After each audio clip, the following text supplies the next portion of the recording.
အဲ့တော့ခေါင်းစဉ်ရတော့ပေါ့နော်ဒီဆရာနဲ့တူဆွေးနွေးမဲ့ပုဂ္ဂိုလ်၄ဦးဟိုဆရာတို့စကားဝိုင်းနဲ့တွဲပြီးစဉ်းစားစီခြင်းတော့ never give up နော်အရှုံးမပေးဘူးနော်ဟိုလူတွေအားလုံးက giving up နော်ခက်လို့လွယ်ပဲလုပ်ကြည့်တယ်မရဘူးဆိုရင်အရှုံးပေးလိုက်တာနော်ဆောင်းမဖြည့်တယ်ကြာရင်နောက်မဖြည့်တော့ဟုတ်တယ်နော်အလုပ်လျှောက်တယ်နော်မရဘူးဆိုရင်တော်ပြီးလက်လျှော့လိုက်တယ်အဲ့တော့အဲ့လိုလက်လျှော့လိုက်ရင်စတင်နေကိုလူချင်းနဲ့ရည်ရွယ်ချက်ရမှာမဟုတ်အဲ့တော့ဒီမှာရှိတဲ့လူငယ်တွေအားလုံးဆရာသတိပေးခြင်းတော့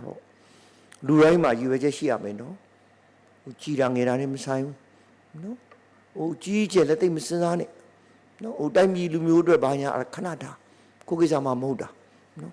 ရေးကြည့်တာကိုတိုးတက်ဖို့လိုတယ်နော်ကိုအောင်မြင်မှုလိုတယ်ဒါလေးနဲ့စအောင်တို့ကခက်နေတာပြောလိုက်ရင်တခါတည်းဟိုစင်ကြီးကလုံးကြီးနော်အကြီးကြီးပြောတာကိုကြတော့ဘာလို့လဲဘာမှမလုပ်နော်ဟိုအဲ့လိုမဖြစ်စေနဲ့နော်ဟိုစင်ကြီးကလုံးကြီးကတော့သူတို့ကျန်တဲ့တွေလုပ်လိမ့်မယ်ဟိုလူငယ်တွေကတော့စင်ကြီးကလုံးကြီးကိုမစင်စားနဲ့နော်ကိုလုံးနိုင်တာဘာလဲနော်ကိုလုံးနိုင်တာတွေအများကြီးပဲအဲ့တော့သတိပေးချင်တာ never give up အလယ်မှာရေးရတယ်နော် never give up နော်အဲ့တော့ဒီထဲမှာဒီကနေ့တော့လေဟိုကိန်းများဖိတ်နိုင်ရင်စဖိတ်ချင်တဲ့လူတယောက်ရှိပါတယ်သူတို့၄ယောက်အပြင်ကိုအဲ့ဒါဘာလဲဆိုရင်10တန်းကို10က19ကျင်ဖြေတဲ့လူဟုတ်တယ်နော်တော်ထူးရတဲ့လူနော်ဟို19ကျင်တော့ဖြေတယ်ဆိုတော့ဒီတက်ပါရှိတဲ့လူတွေ10တန်းဆိုရင်နော်2ခါလောက်ဖြေပြီးဘာတော့မှတတ်မဖြေတော့နော်စာမောကြရင်စာမလို့တော့အဲ့တော့ဖြစ်စေချင်တော့ never give up မလျှော့လိုက်နဲ့နော်ဘာကြောင့်လဲ great things take time နော်ကိုလူချင်းနဲ့အောင်မြင်မှုတွေอ่ะသူတို့လည်းပြောလိမ့်မယ်တင်၄ယောက်တော့နေချင်းညာချင်းဖြစ်လာတာမဟုတ်နော်ဘယ်သူမှနေချင်းညာချင်းမဖြစ်လာနော်ကိုလည်းကြိုးစားရတာပဲနော်ဆရာစုံဒီရှင်နေရအောင်တော်ကြိုးစားအခုတည်းလည်းကြိုးစားနေရတော့ဒါကြောင့်မို့လူတွေအားလုံးမှားကျင်တာတော့နော် great things take time နော်ကိုလူချင်းနာရဖို့ဆိုရင်ချက်ချင်းလည်းငင်ရဖို့မဟုတ်နော်ဖို့သွင်းရဆိုင်တာမရှိဘူးနော်သူများကိုပေးမှမဟုတ်နော်မွေးရပါအရေးချင်းနေရှိလို့အောင်ပြမှာမဟုတ်အဲ့တော့လူချင်းတယောက်ချင်းဟောဒီမှာရှိတဲ့လူတွေပြည်သက်တွေအားလုံးပေါ့နော်တယောက်ချင်းတူချင်းတောင်းယူကြနော်တောင်းယူရဲဆိုတာကိုလူချင်းနာဖြစ်အောင်ဆရာတို့လုပ်ဖို့လူရဲလို့ဆရာတို့ပြောချင်ပါတယ်အဲ့တော့ပထမဆုံးဟိုထိတ်ကဒီမှာရေးထားပြီဗျာချက်နည်းနည်းလေးပြင်ရင် work hard ရေးတာဆရာတို့ work hard နဲ့မရလိုက်နဲ့နော် work smart နခုနော်ကြိုးရဖို့လဲလိုတယ်ဒါပေမဲ့တချို့တွေကကြိုးစားတာတို့နိုင်ငံမှာ work hard တွေတိတ်များ working hard လုပ်တယ်ဒါပေမဲ့ဘာမှမဖြစ်လာပြင်မလိုက်တာနော်တခါလေးမကြည့်ချင်ဘူးစိတ်မကောင်းလို့လူတွေအားလုံးဂျုံဂျုံကြနေဘာဖြစ်လဲဘာမှမဖြစ်ကြိုးစားနေတာကြိုးစားရုံတက်နဲ့မကျေနပ်နဲ့နော် work smart လုပ်တဲ့လုပ်တာကိုလုပ်နော်မလုပ်တဲ့မလုပ်တာတွေမလုပ်နဲ့နော်ကြိုးစားရဲ့ကြိုးစားဆိုတာငယ်ငယ်တော့ဆရာတို့သင်တာကြိုးစားဖို့ထက်ကိုတကယ်တမ်းဖြစ်စီချင်တာတော့နော် working smart နော်အရာရာကိုမျက်စိမိတ်ပြီးမလုံးနဲ့ချိန်နော်ဒီလုံးလို့ငါအတွက်ဘာအကျိုးရှိလဲဒီမှာကျောင်းသားကြီးပါရင်ဆရာမတွေပြီးတဲ့ assignment အားလုံးမလုံးနဲ့သူတို့ပြောတဲ့စာအုပ်တွေအားလုံးမဖတ်နဲ့ဖတ်တဲ့ကောင်ညံ့တဲ့ကောင်နော်အဲ့ဒီစာအုပ်ထဲမှာတကယ်အရေးကြီးတာဖတ်ရင်အဲ့ဒါတော်လဲကောင် working smart နော်ဒါကြောင့်မို့ပုံသင်နည်းပေးတယ်ဆရာခဏခဏ B2B မှာပေးတယ်ဒီမှာရှိတဲ့လူတွေအရင်တော့တက်ဖို့တွေသိမယ်80-20တိထားနော်လော်လေးပဲနော်80-20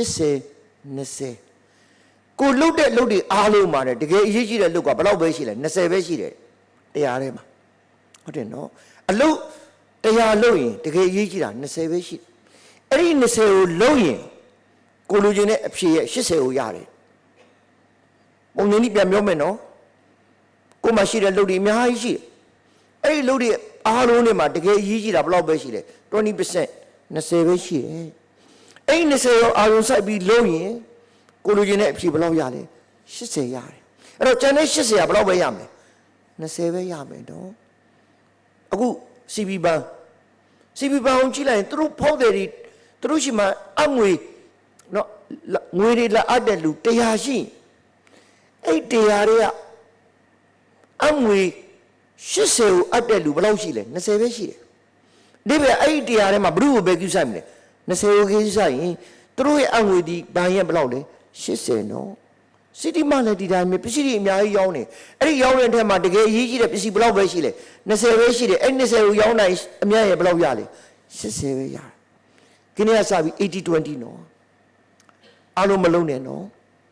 ထင်သားပါထင်တယ်ဆရာတို့သင်ထားတာ50-50အားလုံးကအရေးကြီးအားလုံးကအရေးမကြီးဘူးနော်အရေးမကြီးတဲ့အလုပ်ကိုမလုပ်တော့ဘူးနော်ခဏစားမကြိုးစားနဲ့နော် working hard မဟုတ်ဘူးနော်working smart နံပါတ်2က give your best လုပ်တစ်ခုလုပ်ပြီးအားထည့်ပြီးလုပ်မယ်နော်ဘာလုပ်လို့နော်အသိမွားဆိုတာမရှိဘူးဘာလုပ်လို့ give your best ကိုအတက်နိုင်ဆုံးလုပ်ဖို့ကကိုတောင်းဟုတ်တယ်နော်ဒီပစ္စည်းလဲမယ်ဆိုရင်အဲ့ဒီပစ္စည်းလဲတာဒီကဘာမှာအကောင်းဆုံးဒီပစ္စည်းလဲတာမျိုးဖြစ်အောင် give your best နော်မလျှော့နဲ့နော်တချို့တွေကလူငယ်တွေကိုတိတ်တနာတာနော်သူများတနာတာတွေကိုတိတ်တနာတာဒါလေးလို့လိုက်လို့ရှိရင်ငါပင်မနဲ့အဲ့တော့ပင်မနဲ့ဆိုတဲ့အတွက်ဆရာတို့လောကကန်ဆရာတို့ခဲ့ဒါကြောင့်မို့ဆရာဖြစ်စီကျင်တော့ give your best နော်နံပါတ်3က you can do this လုပ်နိုင်တယ်သူ့ရဲ့ဆန့်ကျင်များ I cannot do it မလုပ်နိုင်ဘူးနော်အလုပ်လျှောက်တယ်မရနိုင်ဘူးသိကြတယ်မရဒီအလုပ်လျှောက်ရမယ်ငါရနိုင်နေဆိုရင်အဲ့ဒီအလုပ်ကကိုယ့်အတွက်ဖြစ်တယ်ဟုတ်တယ်နော်ပြီးတော့မှ success is earned ကြိုးစားမှရမှာလွယ်လွယ်ကူကူမရနော်ဆရာတို့ကအားလုံးကနော်ဟိုတာမန်လူတွေဖြစ်တာမို့နော်ကိုကြိုးစားမှရမှာနော်ကိုအစင်းလုပ်ဝေးမဲ့လူတယောက်မှမရှိဘူးပြီးတော့မှမင်းတို့လူငယ်တွေမှာခြင်းနဲ့ dream big အိမ်မက်မဲ့ရမယ်နော်ဟောဒီမှာရှိတဲ့လူတွေအားလုံးအိမ်မက်ရှိရတကယ်ငါဘာဖြစ်မလဲဆိုတဲ့ image ကြီးကကိုယ်မှာရှိနေရအဲ့ဒီ image ကြီးကိုမျက်စိထဲမှာနေ့တိုင်းမြင်နေရမှာ visualization ရှိဖို့လိုတယ်ပြီးတော့မှမှားကျင်တာ focus ခုခေတ်လူငယ်တွေပြဿနာပါရှိလေအာယုံသိမ့်များဟိုကလည်းလှုပ်ချင်းနေဒီကလည်းလှုပ်ချင်းနေအခုဆိုလည်းဒီတိုင်းပဲခဲတော့အာယုံများပြီလားအဲ့ဒါနော်ဟောပြောပဲလည်းတက်ချင်းနေရုပ်ရှင်နဲ့သွားချင်းတာဟုတ်တယ်မလားတကယ်ချင်းနေလဲစားတော့ချင်းတာနော်အဲ့တော့အလုပ်တွေလုပ်တော့အာယုံကြီးများတော့မအောင်မြင်အောင်မြင်တဲ့လူကပါလေ focus နော်တခြားဘာမှမစင်တာဒါပဲလုပ်မယ်ဒီတာနော်ကျတော့ focus ရှိမှရမယ်ပြီးတော့မှ do what you love အဲ့ဒီစကားလုံးသတိထားနော် do what you love love what you do တဲ့နှစ်ခုတွဲမယ်နော်တို့လူငယ်တွေကြည့်ချင်ရစားပြီးကိုချစ်တဲ့လုပ်ပဲလုပ်မယ်ဒီလုပ်ကိုမချင်ထွက်မယ်သိတော့မပြောရဘူးနော်နေ့ဖာမှာအလုပ်မှာလူတွေမရှိတော့ဘူးဆိုဒုက္ခနော်အဲ့တော့ do what you love နော်အခုဆိုစိတ်မကောင်းဒီထဲမှာလည်းပါဆရာဝန်ဆေးပညာဘွဲတော်ယူတယ်ဆရာဝန်မလုပ်ဒါကြောင့်လေမိဘတိုက်တွန်းလို့လုပ်လိုက်တာကိုဝါသနာပါလို့မဟုတ်ကိုဝါသနာပါလည်းပဲလုပ်မယ်နော်ကိုချစ်တဲ့လုပ်ပဲလုပ်မယ်နော်စဉ်းစားနော်ကျတို့ကံကောင်းတာကိုချစ်တဲ့လုပ်နဲ့ဆရာလုပ်နေရတာအစင်ကိုပြေးလို့သူများဆရာလုပ်ချင်တာမွေးတဲ့ကနော်အစင်ကိုပြေးတာဟုတ်နော်ဒါပေမဲ့တချို့တွေကအဲ့လောက်အစင်မပြေဘူးနော်ကိုမချစ်တဲ့လုပ်နေရရင် love what you do လုပ်တဲ့လုပ်ကိုချစ်နော်ခုနော်ချစ်တဲ့လုပ်ကိုလုပ်မယ်လုပ်တဲ့လုပ်ကိုချစ်မယ်တပည့်စီလဲတာကိုချစ်တဲ့လူတယောက်မှမရှိဘူးဘယ်လိုမှချစ်နိုင်ပါမလဲအင်နာစီရရင်ဘဝအင်နာစီရတဲ့ဘဝဆိုရင်အဲ့ဒီဘဝကိုချစ်တယ်ဆိုရင်အင်နာစီတာမဟုတ်တော့ဘူးတတိထားနော်ဒါလေးကိုစဉ်းစားကြည့်ခြင်းတယ်နောက်ဆုံးကတော့ငါလူငယ်တွေမှားခြင်းတာ stay humble နှိမ့်ချနော်ဘာမှမဟုတ်ဘူးကိုယ်လည်းဘာမှမဟုတ်နော်ကိုယ်သိအထင်ကြီးတယ်သိများနော်မင်းတို့လူငယ်တွေတွေ့ရတာသိကျင်တတ်တာလူငယ်တွေကသိအဲ့လိုမရှိဘူးလူကြီးတွေတွေ့ရစိတ်ညစ်ဘာကြောင့်လဲသူတို့ကအားလုံးသိကိုယ်သိထင်ကြီးတာကိုဘာမှမဟုတ်ဘူးနော် ကိုလှုပ်တဲ့အလုပ်ကိုလုံနိုင်တော့လို့မဖြစ်နိုင်တဲ့ကိစ္စမရှိဘူးရေးကြည့်တာနှိမ့်ချဖို့လိုတယ်လို့ဆရာတို့စဉ်းစားပြီးတော့မှ witness ဟောဒီမှာရှိတဲ့လူတွေအားလုံးကအမြင်မြင်တဲ့လူတွေကြီးပဲဒါပေမဲ့တခုပဲမှားခြင်းနဲ့နော်အောင်မြင်တာကိုပေတာနဲ့ကိုတိုင်းတော့သူများပေတာနဲ့မတိုင်းနဲ့သူများချမ်းသာလို့ငါချမ်းသာခြင်းတာနဲ့မဆိုင်ဘူးသူချမ်းသာတာသူကိစ္စကိုကတစ်မျိုးကိုပညာတတ်ခြင်းဒါကိုနဲ့ပဲဆိုင်တာသူများနဲ့မဆိုင်ဘူးနော်အဲ့တော့အလို့စဉ်းစားစီခြင်းတာ winners don't always win အောင်မြင်တဲ့လူကအချိန်နဲ့အောင်မြင်တာမဟုတ်ဘူးတဲ့ they just never give up အလျှော့မပေးတာဟုတ်တယ်နော်အဲ့တော့အောင်မြင်တဲ့လူကအများအားအောင်မြင်လို့အောင်မြင်နေတာမဟုတ်မအောင်မြင်တဲ့အခါမှာနော်အခက်အခဲရှိတဲ့အခါမှာအဲ့ဒီအခက်အခဲကိုကျော်လွှားနေတဲ့လူဟာအောင်မြင်တဲ့လူတွေဖြစ်တယ်လို့ဆရာတို့ပြောပါတယ်ဒါကြောင့်မို့မလို့လူငယ်တွေကိုဆရာတို့သိသဘောကြတာမန်ဒလာလူသိဖြစ်စေချင်တာနော်လူငယ်တွေအားလုံးကို a winner is a dreamer အောင်မြင်တဲ့လူကပါလေအိမ်မက်ပတ်တဲ့လူတဲ့ who never gives up တခုတော့ရှိတယ်နော်အိမ်မက်ကြည့်လို့မမဲ့နေနဲ့နော်အေးရလဲထအောင်နော်တချို့ကဆရာကြီးရဲ့အိမ်မက်တွေမဲ့နာနော်အိမ်မက်တွေလှလှလေးမဲ့နော်အဲ့ရမနိုးတော့အဲ့ရလဲနိုးမှအဲ့ရလဲထအောင်မှအဲ့ရထပြီးမှအဲ့ဒီအဲ့ရထပြီးတဲ့အချိန်မှာကိုမဲ့တဲ့အိမ်မက်ကိုအကောင့်တွေပေါ်နော်ဒါကြောင့်မို့ dreamer never gives up အလျှော့မပေးဘူးအိမ်မက်တွေရှိတယ်အိမ်မက်တွေမဲ့ရမင်းနော်ဆရာတို့ခုခေတ်တို့အနေနဲ့လူငယ်တွေကိုတိုက်တွန်းတာအိမ်မက်မဲ့ပါလို့ပြောရင်ဟိုကပြောလို့ရတယ်နော်တစ်ချိန်လုံးကတော့အိမ်မက်မဲ့တာပြောလို့မရတဲ့ဆရာတို့အနေထားတစ်ခုဆရာတို့ရှိပါတယ်အဲ့ဒါကြောင့်မို့မှားကျင်တာနော်တို့လူငယ်တွေအားလုံးအားပေးမှာဒီနေ့တော့အားပေးတဲ့ဆရာတို့စကားဝိုင်းဖြစ်နေတာပေါ့ it doesn't matter how slow you go as long you don't stop နီးရမြန်တာအရေးမကြီးဘူးနော်မရက်ဖို့လိုတယ်အခုလူတွေတော်များမြန်ဖို့လိုတယ်လို့စဉ်းစားတာနော်ကိုယ်တိုင်းတာလိတ်ဆိုရင်ဖြည်းဖြည်းသွားမှာပေါ့ဒါပေမဲ့ယုံနဲ့လိတ်ကြာဘူးတယ်နော်ဘာလို့ယုံဆုံးသွားတယ်ရက်လိုက်လို့ဘာကြောင့်လိတ်ကနိုင်နေမရက်လို့နှီးတော့နှီးတယ်မရက်တာအဲ့တော့ရှားမကျင်တာနော်မရက်နဲ့နော် don't stop လို့ရှားရည်အများကြီးပဲအခုအောင်မြင်နေဒီတဲ့အောင်မြင်အောင်လုပ်ဖို့ရှားလို့ရှိတယ်တို့လူငယ်တွေအားလုံးကိုဒီလိုပဲရှားလို့စဉ်းစားအောင်ဒါကြောင့်မို့ကိုအမြဲတမ်း motivated စိတ်ကိုတက်ကြွအောင်ကြိုးစားရမယ်နော် always motivated မနေ့အေးရတိုင်းခဏဒီနေ့ငါဘုရုတက်ဘာလုပ်ပေးရမလဲအမြဲတမ်းစဉ်းစားနေရဒါပေမဲ့တခုမှကျင်တာတော့သူများအတုမခိုးနဲ့နော်ထေရှားတဲ့လူတယောက်ကိုတုခိုးပြီးတော့သူ့လိုဖြစ်ချင်လိုက်တာဆိုတာကနောက်ဒုတိယလူပဲသူ့လိုမဖြစ်ချင်ရဘူးသူများကိုယ့်လိုဖြစ်ချင်အောင်ကြိုးစားအဲ့ဒါအရေးကြီးတယ်နော်တယောက်နဲ့တယောက်မတူကြဘူးသူများဖြတ်တဲ့တရားကိုကိုယ်ဖြတ်လို့မရဘူး own bridge to cross ကိုတရားကိုဖြတ်ရမှာဒါကြောင့်မို့အောင်မြင်တဲ့နေရာမှာနော်တယောက်နဲ့တယောက်မတူကြဘူးပုံလူကူးမချနဲ့နော်ပုံလူကူးချရင်ဘာပဲဖြစ်မလဲ copy ပဲဖြစ်မယ်နောက်ဝယ်ပဲဖြစ်ကိုဒီ original ဖြစ်ရမယ်နော်ချက်တင်နဲ့ကျတော့၄ယောက်နဲ့ပြောရင်အဲ့ဒါတွေ့လာလိမ့်မယ်တင်သူများလုပ်တဲ့အလုပ်ကိုမလုပ်တဲ့အတွက်ကိုဒီထူးကြတယ်အဲ့ဒါကိုရှာတို့အားပေးကြပါလေဒါကြောင့်မို့ရှာတို့ပထမပိုင်းမှာအဆင့်၅ဆင့်ပြောကြည့်တာနော်လူငယ်တွေအနေနဲ့အောင်မြင်အောင်ဘာကြောင့်လဲအတိတ်ကြတွေရှိတာအစင်မပြေတာတွေရှိမှာနော်အစင်မပြေတာတွေရှိတဲ့ခါကျတော့တခါလေကိုဖြစ်ချင်တာကိုမိသွားကိုယ့်ကိုယ်ကြီးမှချက်မသိတော့ပြီးတော့မှတခါလေစင်ကုန်မှုတွေအများကြီးပဲအဲ့တော့အခက်အခဲတွေရားထဲမှာကိုကစူးစမ်းမှာနော် hardest time အဲ့လိုလုပ်ဖို့ဆိုရင်ဘာနဲ့စမလဲလို့မေးရင်နံပါတ်1က remember your goals ကိုယ့်ရဲ့ရည်မှန်းချက်ဘာရှိလဲဒီ why ဆိုတဲ့မိကိုမင်းနော်အခုခေတ်မှာအကောင်းဆုံးစာအုပ်လူငယ်တွေဖတ်စီခြင်းတဲ့စာအုပ်က the power of why တဲ့ what to how လို့မမင်းနဲ့နော် why ကိုမေးငါဘာကြောင့်ဒါလုပ်နေရလဲမေးဖို့လိုတယ်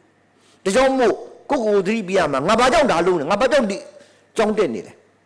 နော်ငါဘာကြောင့်ဒီအလုပ်လုပ်နေရလဲမေးပြီးတော့ငါအတွက်အရေးကြီးဆုံးကပါလေဘဝမှာရည်မှန်းချက်ရှိရမယ်နော်ဒါကြောင့်မို့ကိုရည်မှန်းချက်တွေဒီကိုရဲ့ကြီးတဲ့ရည်မှန်းချက်တွေဖြစ်ရနော်ကိုရဲ့မြင့်မားတဲ့ရည်မှန်းချက်တွေဖြစ်ရမယ်အဲ့တော့အဲ့ဒီရည်မှန်းချက်တွေကိုသိဖို့လိုတယ်တို့လူငယ်တွေအားလုံးနော်ဟောဒီမှာရှိတဲ့လူတွေအားလုံးတတိပေးခြင်းတယ်နောက်9နှစ်ဘာဖြစ်မလဲရှိရမယ်နော်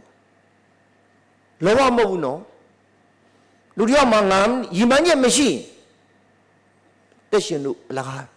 အဲ့တော့ငါးနှစ်ရည်မှန်းချက်ရှိရင်ဆရာဂိုးကိုအမြဲတမ်းပြောတယ်လူငယ်တွေကိုရည်မှန်းချက်ရှိသလားမေးခါလေးလည်းမေးတယ်အချိန်ရရင်လူတွေနေရင်တော့မေးလို့ရအခုလောက်များရင်တော့ဟိုတယောက်ချင်းမေးပါဆိုတော့အချိန်ကုန်သွားလိမ့်မယ်နော်ဒါပေမဲ့ဘာသိထားမိလဲမေးတဲ့အခါနဲ့အဖြေမရအောင်အရင်တော့ငါလူတွေအားမရအောင်လူငယ်တွေနော်နိုင်ငံခြားမှာဆရာတို့စာသင်တဲ့လူငယ်တွေပြောရင်ချက်ချင်းဖြေတို့ရှိမှမဖြေဘူးအရင်တော့ကိုပြစ်မှားမိတယ်ကလေးတွေကိုဒီကောင်ကြီးငါပြောတာမဖြေဘူးညံ့လိုက်တာလို့အခုမှသိတယ်ရင်းချက်လို့လူငယ်တွေရင်းချက်နေတာနော်ဘာကြောင့်ရှိချက်9နှစ်ဆရာကြီးရဲ့9နှစ်မပြောပါနဲ့နဲ့ပေါင်တော့မသိရဘူးလေမဟုတ်လားအားလုံးကအနိစ္စနဲ့အနတ္တနော်အားလုံးကရင်းချက်အားလုံးကတရားတွေရနော်မင်းတို့ဒီဟိုရဲဝတ်တဲ့နေမှာတရားရတဲ့အဖွဲတွေမရင်ချက်နဲ့နော်ကိုမနိစ္စနဲ့နတ္တမစနာနဲ့9နှစ်မှရည်မှန်းချက်ရှိရမယ်ဘာဖြစ်ချင်လဲကိုယ်အတွက်ရှိရမယ်ကိုမိသားစုအတွက်ရှိရမယ်ကိုအဖွဲ့အစည်းအတွက်ရှိရမယ်ကိုနိုင်ငံအတွက်ရှိရမယ်အဲ့ဒါလောဘမဟုတ်ဘူးနော်ကျတို့လောဘ2မျိုးနော်တမလောဘနဲ့ဝိတမလောဘအများအတွက်ကိုစဉ်းစားရမယ်အဲ့ဒါကိုစဉ်းစားလိုက်ရင်အမြဲတမ်းကိုယ်အနေနဲ့ငါရည်မှန်းချက်ငါဒီအလုပ်တွေစိတ်ညစ်တယ်နော်ဒီမှာဝန်ထမ်းတွေပါရင်ဝန်ထမ်းဆိုတာစိတ်မညစ်တယ်ဝန်ထမ်းဆိုတာဒါထူးဆန်းတာနော်ဟိုဝန်ထမ်းဆိုတာစိတ်ညစ်ရမှာနော်ပိုင်ရှင်ဆိုတာလည်းစိတ်ညစ်ရမှာနော်ဟိုတတိဆိုတာလည်းတိတ်အထင်မကြီးနဲ့နော်နေတိုင်းစိတ်ညစ်နေရအဲ့တော့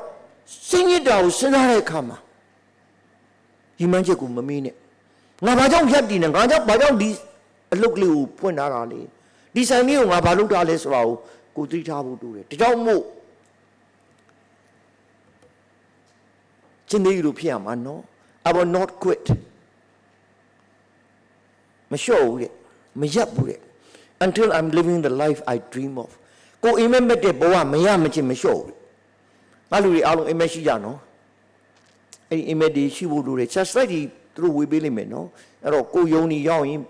မျှဝေပေးနော်အိမ်မှာလဲဆွေးနွေးကြဘာကြောင့်လဲဆရာတို့ share လုပ်မှရနော်ဒီ B2B မှာဆရာလုပ်နေတာအခု sharing တွေ့ပဲ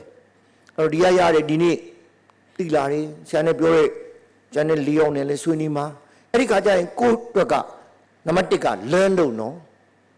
သင်ယူခံယူဖို့လိုတယ် learn လုပ်တဲ့အပြင် reflect လို့သုံးသပ်သူတို့ဘယ်လိုဖြစ်ငါလည်းဘယ်လိုဖြစ်မလဲစဉ်းစားပြီးတော့မှနောက်ဆုံးနံပါတ်3က share လို့မျှဝေပြီးအိမ်ရောက်ပြန်ပြောနော်တယောက်ချင်းရုံးရောက်ပြောနော်နောက်တော့မလို့မရှိရင်လက်ဖေးတိုက်ပြီးပြောနော်ဟုတ်တယ်မလား तू ကနောက်တော့မှမဟုတ်ဘူးနော်အလကားတော့ရအောင်မကိုတော့ပတ်စံပေးရမှာနော်ဘာတော့ share လို့စီရင်တယ်ဒီထဲမှာ400ရှိလို့နော်တယောက်ချင်းက10ယောက်ကို share လို့ရင်စဉ်းစားကြည့်လူ4000တိသွားပြီအဲ့ဒီ4000ကနောက်တစ်ခါထပ် share လို့ရင်အဲ့လိုနဲ့ဆရာတို့ပွားအောင်နော် share လုပ်ကြရအောင်အဲ့တော့နံပါတ်1က courage တတိရှိမှရငါလူတွေလူငယ်တွေပဲတတိရှိရမယ်နော်တတိရှိရတဲ့အခါမှာ energy ရှိရမယ်နော်အားရှိရမယ်နော်လူငယ်တွေလမ်းလျှောက်တဲ့ပုံစံကိုသူတို့ပြောလိမ့်မယ်ထင်တယ်ဟို fitness နဲ့ပတ်သက်လို့လမ်းလျှောက်တဲ့ပုံစံကတော့အားရှိရမှာ energy အပြင်းနဲ့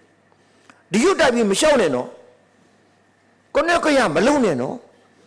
အခုကတော့နော်ခြေတန်းနော်ခြေတလန်းကဘာလုံနေတာ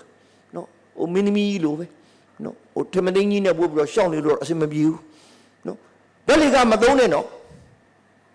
အနေကြီးမရှိတဲ့တူလေလေကားတက်မှာအနေကြီးရှိဖို့လိုတဲ့အိုဘားမားဘာပြီလောက်ရောက်တိုင်းကြည့်လိုက်စမ်းလေပြန်ဘွားဆင်းလာခုံပြီးဆင်းလာဘယ်တော့အားကြဖို့ကောင်းလဲကောင်းဆောင်တယ်တို့ရှိမှာခုံဆင်းတာမရှိသေးဘူးနော်အဲ့တော့အဲ့ဒါလည်းစဉ်းစားဖို့လိုတယ်အတွက် energy ကမရှိဘူးเนาะအားလုံးကဟိုတွဲနေရတာเนาะဟိုဆရာတင်တာတော့အားတက်မှရမယ်ထင်တယ်ပြီးတော့မှအားရှိမှ courage ရှိမှတတိရှိမှ ကိုလူရင်နာရမယ်လို့ဆရာတို့သတိပေးကြပါတယ်ဒါကြောင့်မို့ your time is now တချို့ရမေးတယ်ဆရာကြီးကျွန်တော်ဘယ်တော့စရမလဲအခုစရမှာနော်ကျွန်တော်စီဝါရေးလုပ်ချင်တယ်ဘယ်တော့စရမလဲအခုလုပ်ချင်ကျွန်တော်အလုပ်ကိုထွက်လုပ်ချင်တယ်အခုစနော် start where you stand and never back down ကိုရှိတဲ့နေရာနေစရမှာမလျှော့ဘူးလူတွေလို့ဆရာတို့သတိပေးကြပါတယ်ပြီးတော့မှဒလိုင်းလာမဆရာတို့သတိပေးတယ် take care of your health နော်တော့ပဲဆရာတို့ health ကြောင်းပြောကဲဒီမှာမေးကြည့်ပါဦးမယ်ဒီမှာမရှိတဲ့တွေမညာပဲဖြစ်နော်မနေ့6နာရီလောက်အေးရထားပြီးလမ်းလျှောက်တဲ့လူညွန့်တော်နေတိုင်း